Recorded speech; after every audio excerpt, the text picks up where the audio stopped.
Hey everyone, welcome to the weekly Auburn basketball update from Dan and Joe Sports Show. As always, I'm Dan. And I'm Joe. All right, Joe. Despite what the guy in Kansas is doing, the Kansas City Star, but that even with Jesse Newell, I don't know where he ranked Auburn at this year. Didn't matter. Auburn got the huge home win against Kentucky in what was a truly exciting game that I got to watch with just an amazing atmosphere in the jungle. Beat Kentucky by 9 points, and that elevated Auburn to its first ever number one ranking in the history of their program. Yeah, I mean, that was a solid win.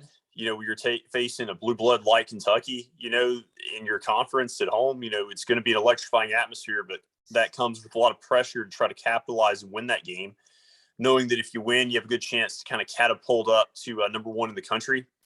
And so, yeah, I was really impressed with the play, especially about Walker Kessler. I thought, he had some good dunks, good rebounds. Yeah, Walker had a great game, Joe, and the biggest stat that Walker had was zero, no fouls. The biggest problem he's had, and it's something you see with a lot of big men, is he tends to foul out pretty early. And he'll have to sit on the bench for long periods of time so that he doesn't have to foul out when he gets some early fouls. In this game, he didn't have anything.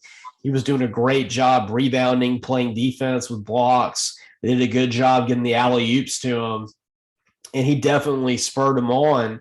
And what I was really the most impressed with in that game is that I left it thinking that Auburn was, in fact, the better team, and not just a better team than Kentucky, a deeper team than Kentucky. Because what Bruce Pearl did is he really showed the value of his bench by sitting a lot of his starters early in the game and bringing them in later. I saw Wendell Green on the bench for long periods of this game, and then Bruce Pearl smartly inserted him at the end of the game and kind of used his legs, where with Wendell being so fast, at the end of the game, he ended up getting 11 points, and most of those came within the last 5 minutes of the game, him drawing fouls and speeding down the court. And then KD Johnson, I saw KD come in a lot later in the game than I usually do. And, of course, when he gets going, he has these big stretches. And, I was just really impressed. I thought the coaching job by Bruce Pearl was really intelligent. Like I said, he didn't put all of his starters out there in the beginning. He kind of melded them in and really kind of squeezed Kentucky. And then once they got tired, he put in some of his big guns. And it was just really brilliant the way he maneuvered it. One thing that I think helps him in this type of matchup, when you have the pressure at Auburn, I think it helps him having already kind of dealt with this at Tennessee before. He's been a number one on a number one team as a head coach there. And then also he has faced off against John Calipari numerous times when he was at Tennessee and Kentucky. So he's very familiar with him. And I think that schematically that helped him for the preparation for this game and also to kind of get his team in the right mindset for this type of environment too. Joe, an interesting stat right there. You're talking about how he took on John Calipari. The last time that Bruce Pearl did have a number one team when he was at Tennessee, it was in 2008. And he beat Memphis, led by John Calipari, to elevate the Vols to the number one ranking. So kind of ironic that it was him beating Kentucky this time. They got Auburn its very first number one ranking. Yeah, I remember watching that game, the end of that game, very vividly back in 08. That was the Derrick Rose team from Memphis. Yep. Yep, exactly. The one that you and I talk about is probably the greatest team to not win a national championship. Precisely.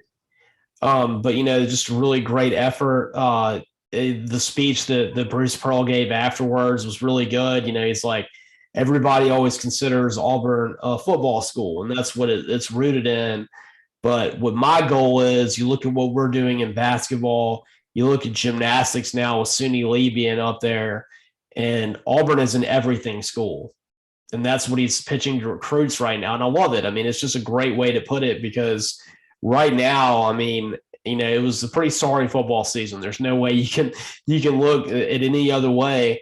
But if we end up winning a national championship in basketball, I'm pretty happy with the way the sports are in Auburn. And like I said, with gymnastics, I'm definitely going to tune in next time I know one of their events are on because it'd be great to get to see Suni Lee. I know, you also have in recent years the Women's College World Series and the Men's College World Series appearances too. Exactly. It's definitely very well-rounded in the basketball program, and I like what Bruce Pearl is doing to sell that. And Joe, was interesting is a lot of people brought up that once Auburn got to the number one ranking, when he was Tennessee's coach, he only held on to that number one ranking for 1 week because the very next week, his Tennessee team, fresh off beating Cal's Memphis Tigers, lost to Vanderbilt, to a very bad Vanderbilt team. Well, it didn't happen, but it got really close to happening last night. Auburn played a Missouri team in Columbia, Missouri that was really fired up, that played what I thought was the best defense I've seen against an Auburn basketball team this year. Auburn didn't look very sharp. I think they have been reading a lot of news clippings about themselves. But the thing that spurred Auburn in that game was their defense and their rebounding. Yet again, Walker Kessler had a good game, a lot of good rebounding, but only one person really had a great game, and that was KD Psycho Johnson. Everybody talks about how the dude looks like a madman out on the court. Well, he made all the difference because he had two separate runs where within 2 minutes he put up 6 points apiece, and he had 17 points. And him and Kessler were the only guys who even scored in double digits. And really, it was interesting because Auburn won that game with Jabari Smith probably having his worst game of the season. He only scored 3 points. They really shut him down. And, I think it was important for Auburn to see that even those teams that are at the very back end of the conference, you got a price on your head right now, and they're all going to play their best game against you. And that definitely happened last night. And I mean, I was telling you a little bit about, before the show started, about the closing sequence. Auburn gets up by 4, Missouri makes a 3, and then Auburn drives down with about 25 seconds left. They have to take a shot, and they take it with 5 seconds. And there's, a scrum for the rebound that goes on, and the clock runs out right as the ball's going out of bounds, and Missouri didn't get the ball back. And you just saw shocked Missouri fans everywhere because it was starting to look like they were maybe going to pull that out. Mm-hmm. Yeah. You credit to Auburn, for being able to pull that out because, like you said, it sounds like Missouri's defense just really played well. Kind of a takeaway for me, if you're Auburn, you feel like, it's a game you probably should have lost, obviously, but that's the type of game you're probably going to have to win if you're going to make a run for the national championship. Like, there's probably going to be, of the 6 games in the NCAA tournament, there's usually one that's kind of an ugly defensive game. Maybe we're matched up against somebody like a Wisconsin where they're going to kind of slow the game down, the points are at a premium, and you have to win a game like that. West Virginia would be another candidate of that caliber in style. And so I think that this does bode well as a good test for down the road. Yeah, Joe, and the last time that Auburn made the Final Four with Bruce Pearl, the very first game of the tournament was like that. They had to beat a New Mexico State team who missed a wide open 3-pointer at the buzzer to win the game, and the guy airballed it when he was completely wide open. And they'd outplayed Auburn the whole time, and Auburn just kind of gutted it out, and they got their focus back, and they made, of course, the Final Four run. I think this is going to be good because Bruce Pearl can take a newspaper and throw it at him and be like, stop reading yourselves in this. You see what almost happened here. You got to get yourself focused or someone's going to knock you out. So I think this is going to be a good thing for Auburn's team, and I definitely look for them to have a inspiring performance against Oklahoma and get a big out-of-conference win this weekend. That'll be interesting. Yeah, Porter Moser, the former, Loyola coach and part of that Big 12 SEC challenge. That's right, Joe. And speaking of out-of-conference things, I think Ole Miss got themselves a big transfer in football. That's right, Dan.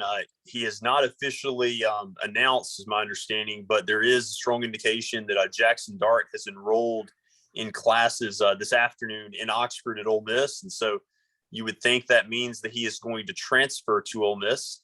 And he's a guy, he was a 4-star recruit at USC, but I want to say his senior year of high school in Utah, he was the Gatorade National Player of the Year. And so, really cool to see Ole Miss potentially get him, assuming that this is official.